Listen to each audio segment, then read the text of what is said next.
All right, in this video we're going to finish up this chart of abbreviations. So we left off with magnetic resonance imaging. This is what we know of as an MRI. And you guys know how much I love videos, right? So I found a video about MRIs. Oh, that's not very nice. Okay, let's try this again. An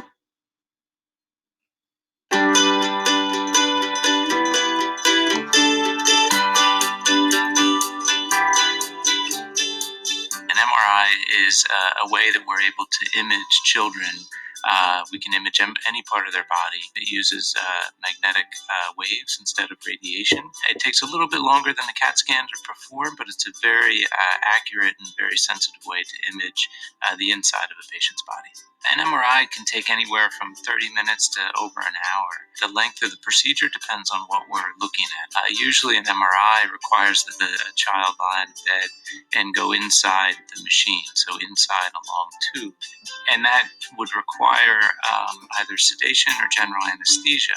For the older kids, we try to keep them calm and relax by using headphones, music, whatever it takes to get them through. Joey completed treatment for medulloblastoma, which is one of the most common brain tumors that we see in children. His treatment consisted of chemotherapy, surgery, and radiation therapy. And now he comes in periodically to get MRIs to just monitor to make sure the disease hasn't come back again. Once we got Joseph into the room, we gave him the headphones with music and the panic ball. What the panic ball does is he can squeeze the emergency squeeze ball. We will pause the exam and he can tell us what is the matter. And then we can come in and talk to him if there's any problems. We gave Joseph headphones with music and he chose what type of music he would like. That will help drain out the loud knocking noise. Once he's ready, we'll move him into the tube and start the exam.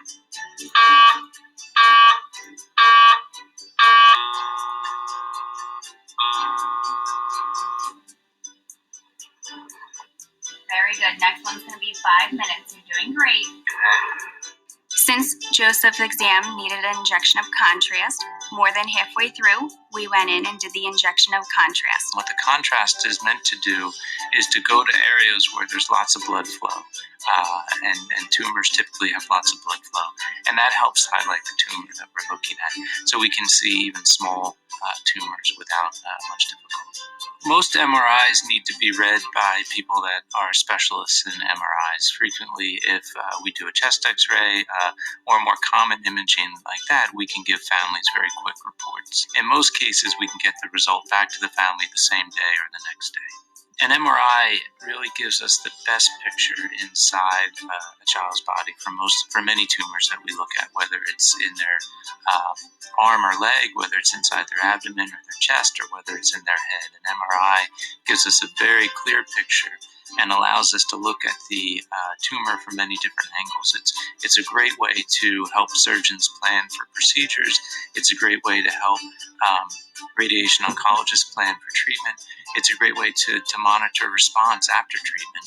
And it's really, for many tumor types, it's the most accurate imaging tool that we have to monitor if the tumors come back after treatment's complete.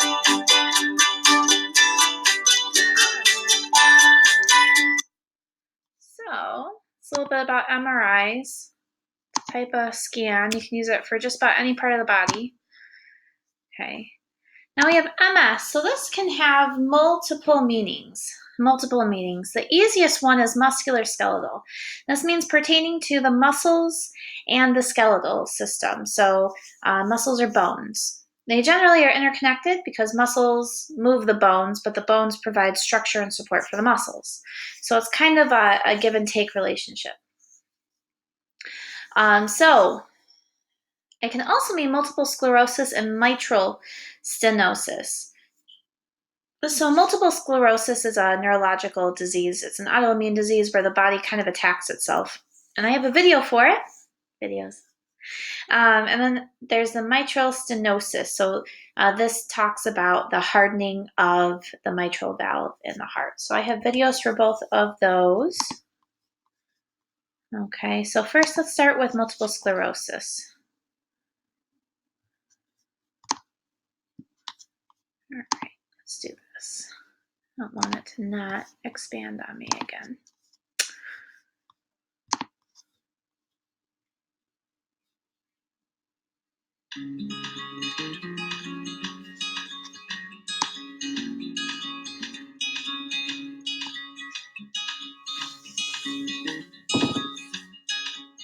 Multiple sclerosis is an autoimmune condition, so that means a disease where the immune system, instead of protecting against infections, actually attacks the body.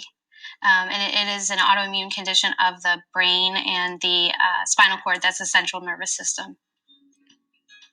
There is probably stories of people that had MS from thousands of years ago, but definitely was described in the 1800s. So it's not a new condition. There was no treatment for MS until the 1990s. There were a couple of FDA-approved treatments for relapses, but there was nothing really for actually preventing new MS disease activity. So that's a new thing since the 1990s. So the first long-term treatment for MS was approved in 1993.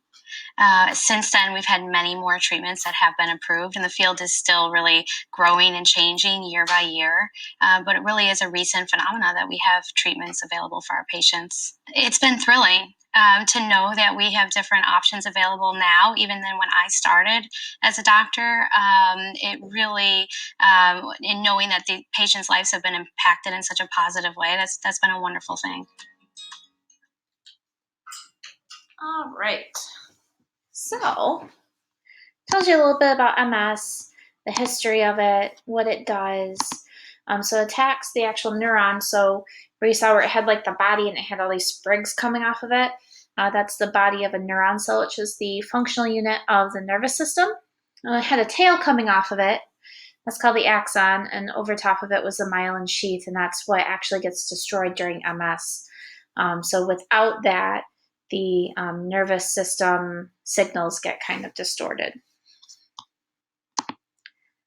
All right, mitral valve problem. So this talks about a couple different things here, none of which are bad, but it does include the stenosis. I think sometimes it's helpful to pause and go over terminology, because although I'd love to think that your doctor talks to you in English all the time, sometimes he talks to you in jargon. So let's lay down some of the jargon. What's a murmur? A murmur is simply turbulence of flow that the doctor can hear with his stethoscope. Now, what's that? If you take your garden hose outside, you got the garden hose running, you put your hand on that hose, you probably don't feel anything. If you were to kink that, you feel that shuddering in the line. That's turbulent flow. That's something in the system which is disrupting normal laminar flow, causing, if you will, eddy currents and the turbulence that is transferred into shuddering. Now, if you could get your ear on that garden hose, you'd hear it. And that's all a murmur is. All a murmur means is turbulent flow.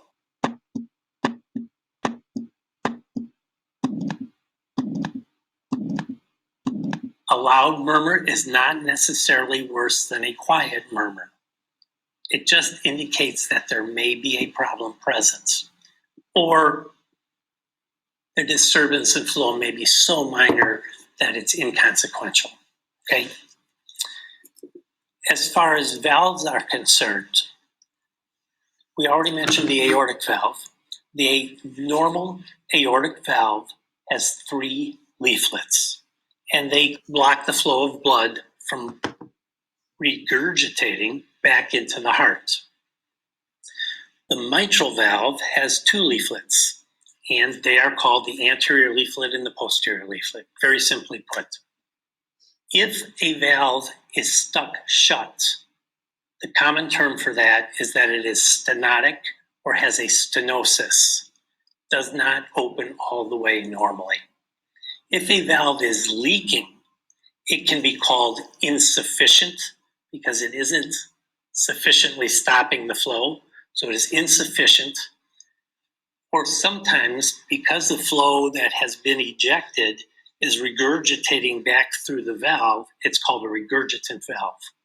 So you may hear someone talk about aortic stenosis, aortic insufficiency, or aortic regurgitation, the latter two being the same, mitral stenosis, mitral insufficiency, or mitral regurgitation, both of which are the same. And they come in degrees of severity. Now, let's take one step further with the mitral valve, because the mitral valve is a very complex structure. I'm going to give you a crude analogy. If we have a train tunnel, circular train tunnel, and I take two parachutes and tack the periphery of those up against the walls of the train tunnel, and I've got hold of the strings of that parachute, and the wind comes towards me, they're going to fold back against the wall of the tunnel, and the wind's going to come through. Cool. If the wind's going the other way, and I hold tight, those parachutes are going to meet in the middle, and airflow is going to stop. Now that mitral valve, because it's complex, can leak for all sorts of reasons. If the tunnel's much bigger than the chutes are, they're not going to meet in the middle. No matter how hard I hold, they're going to leak.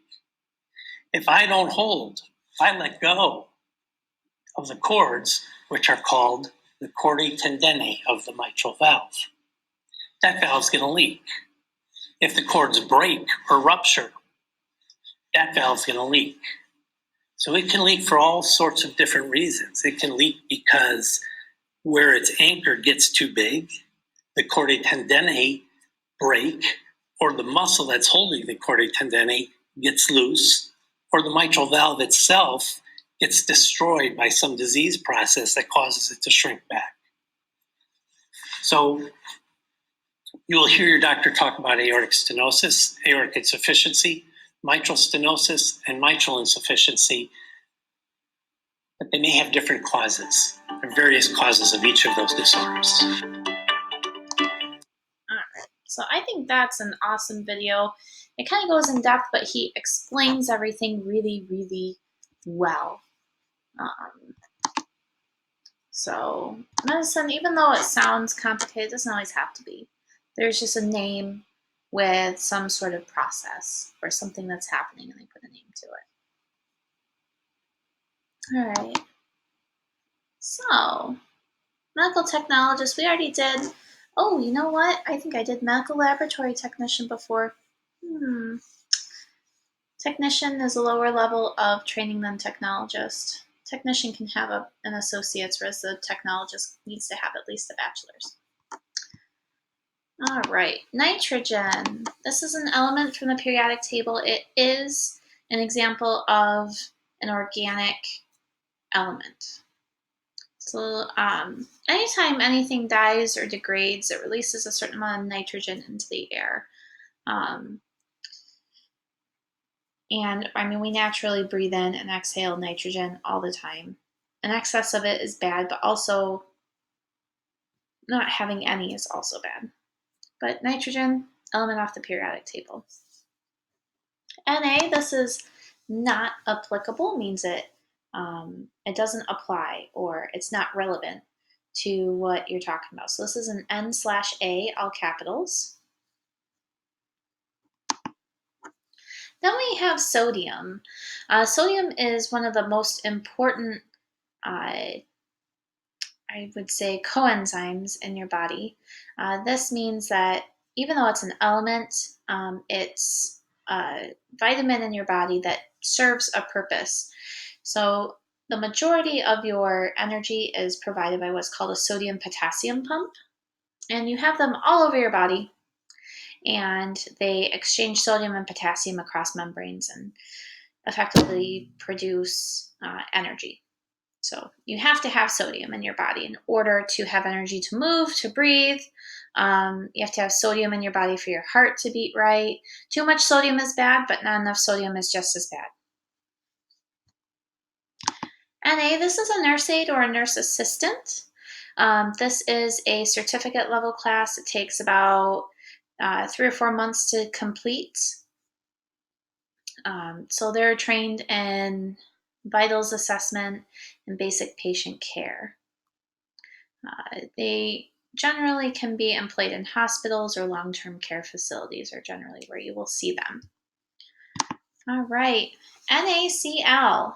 So that is sodium chloride. That's a compound of elements that creates table salt. So sodium just by itself is a very volatile ion.